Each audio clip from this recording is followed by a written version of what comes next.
બનાસકાંઠા જિલ્લાના Dhanera APMC ground ખાતે ભારતીય જનતા પાર્ટીના પ્રદેશ માર્ગદર્શન હેઠળ વન નેશન વન ઇલેક્શન વિષયક પ્રબુદ્ધ નાગરિક સંમેલન યોજાયો હતો। કાર્યક્રમની શરૂઆત દીપ પ્રાગટ્ય અને વંદે માતરમ સાથે કરવામાં આવી હતી। ખાસ ઉલ્લેખનીય છે કે ધાનેરા તાલુકાના સામરવાડા ગામના વતની અને આર્મી જવાન શહીદ જાલમસિંહ દેવડાની અંતિમ યાત્રા દિવસ હોવાને કારણે તેમના આત્માને શાંતિ મળે તે માટે 2 મિનિટ મૌન પાલન કરવામાં આવ્યું હતું। આ પ્રસંગે આવેલા મહેમાનોનું સ્વાગત અને સન્માન કરવામાં આવ્યું હતું। વન નેશન વન ઇલેક્શન અભિયાન અંતર્ગત માનનીય વડાપ્રધાન નરેન્દ્રભાઈ મોદીના વિચારો પ્રસ્તુત કરવામાં આવ્યા હતા કે એક સાથે ચૂંટણી યોજવાથી દેશના કરોડો રૂપિયાનું બચત થશે તેમજ સતત ચૂંટણીના કારણે જનતાને પડતી અવગણતાઓ દૂર થશે। સંમેલનમાં ભાજપના વરિષ્ઠ આગેવાન અને પૂર્વ મંત્રી હરજીવનભાઈ પટેલ, વસંતભાઈ પુરોહિત, રાજ્યસભાના સાંસદ મયંકભાઈ નાયક, એપીએમસીના ચેરમેન વિરલભાઈ પટેલ, શહેર પ્રમુખ ભગવાનભાઈ પટેલ સહિત અનેક આગેવાનો ઉપસ્થિત રહ્યા હતા। તેઓએ વન નેશન વન ઇલેક્શનના લાભો વિશે વિગતવાર માર્ગદર્શન આપ્યું અને જણાવ્યું કે વડાપ્રધાનશ્રીના નેતૃત્વમાં ભારત વિકાસના નવા મુકામ સર કરશે।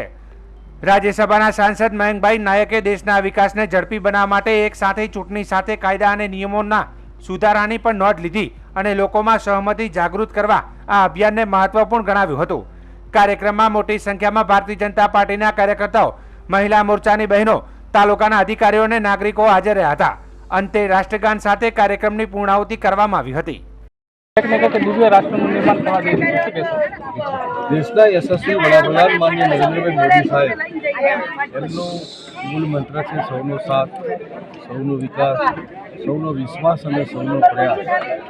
અને એના કારણે દેશની અંદર ઇલેક્શનોમાં જે દર વર્ષે ચૂંટણી હોય એના કારણે આર્થિક રીતે, સામાજિક રીતે સમયની બચાવવામાં અને દેશ વિકાસમાં 2047માં દિવ્ય ભારતનું સ્વપ્ન આઝાદીના 100 વર્ષ પછી મને પ્રધાનમંત્રી જોયું, એમાં વન નેશન વન ઇલેક્શનના માધ્યમથી દેશ એક થાય અને જે જનાદેશ મળે એના આધારે દેશ અને રાજ્યો વિકાસ કરે એના માટેનો માન્ય પ્રધાનમંત્રીનો પ્રયાસ હતો। એના માટે આપણા પૂર્વ રાષ્ટ્રપતિ આદરણીય રામનાથ કોવિંદજીની અધ્યક્ષતામાં કમિટી બનાવી આખા દેશમાં આ પ્રકારની વાત દેશની પ્રજા સમક્ષ મૂકી અને એનો રિપોર્ટના આધારે હવે લોકો વચ્ચે અમે જઈને લોકોનો જનમત બનાવવાનો, લોકોનો વિચાર જાણવાનો પ્રયત્ન અમે કરી રહ્યા છીએ કે માન્ય પ્રધાનમંત્રીએ જે નિર્ણય લેવાના છે એ પ્રજાલક્ષી છે અને પ્રજાના હિતમાં આ વાત લોકો વચ્ચેની સમજાવવા માટે આવે છે।